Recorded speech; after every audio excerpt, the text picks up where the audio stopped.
क्या आप जानते हैं कि महिलाओं को होने वाले मासिक धर्म का पुराणों में उल्लेख शामिल है?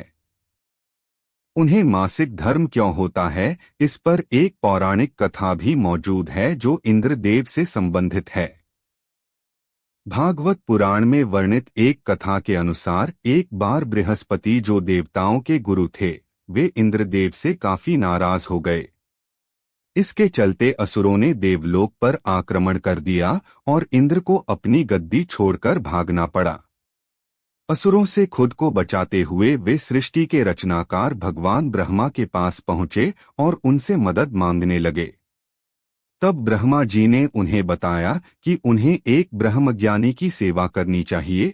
यदि वह प्रसन्न हो जाए तभी उन्हें उनकी गद्दी वापस प्राप्त होगी। आज्ञानुसार इंद्रदेव एक ब्रह्मज्ञानी की सेवा में लग गए, लेकिन वे इस बात से अनजान थे कि उस ज्ञानी की माता एक असुर थी, इसलिए उसके मन में असुरों के लिए एक विशेष स्थान था। इंद्रदेव द्वारा अर्पित की गई सारी हवन की सामग्री जो देवताओं को चढ़ाई जाती है, वह ज्ञानी उसे असुरों को चढ़ा रहा था। इससे उनकी सारी सेवा भंग हो रही थी। जब इंद्रदेव को सब पता लगा तो वे बेहद क्रोधित हो गए और उन्होंने उस ब्रह्मज्ञानी की हत्या कर डाली। एक गुरु की हत्या करना घोर पाप था, जिस कारण उन पर ब्रह्महत्या का पाप आ गया। ये पाप एक भयानक राक्षस के रूप में इंद्र का पीछा करने लगा। किसी तरह इंद्र ने खुद को एक फूल के अंदर छुपाया और 1,00,000 साल तक भगवान विष्णु की तपस्या की।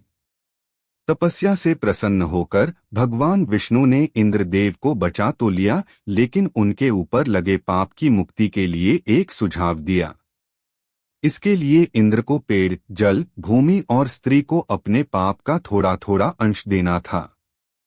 इंद्र के आग्रह पर सब राजी तो हो गए, लेकिन उन्होंने बदले में इंद्रदेव से उन्हें एक वरदान देने को कहा। सबसे पहले पेड़ ने उस पाप का 1/4 हिस्सा ले लिया, जिसके बदले में इंद्र ने उसे एक वरदान दिया।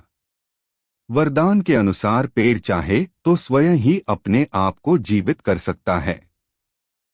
इसके बाद जल को पाप का हिस्सा देने पर इंद्रदेव ने उसे अन्य वस्तुओं को पवित्र करने की शक्ति प्रदान की। यही कारण है कि हिंदू धर्म में आज भी जल को पवित्र मानते हुए पूजा पाठ में इस्तेमाल किया जाता है। तीसरा पाप इंद्रदेव ने भूमि को दिया। इसके वरदान स्वरूप उन्होंने भूमि से कहा कि उस पर आई कोई भी चोट हमेशा भर जाएगी। अब आखिरी बारी स्त्री की थी।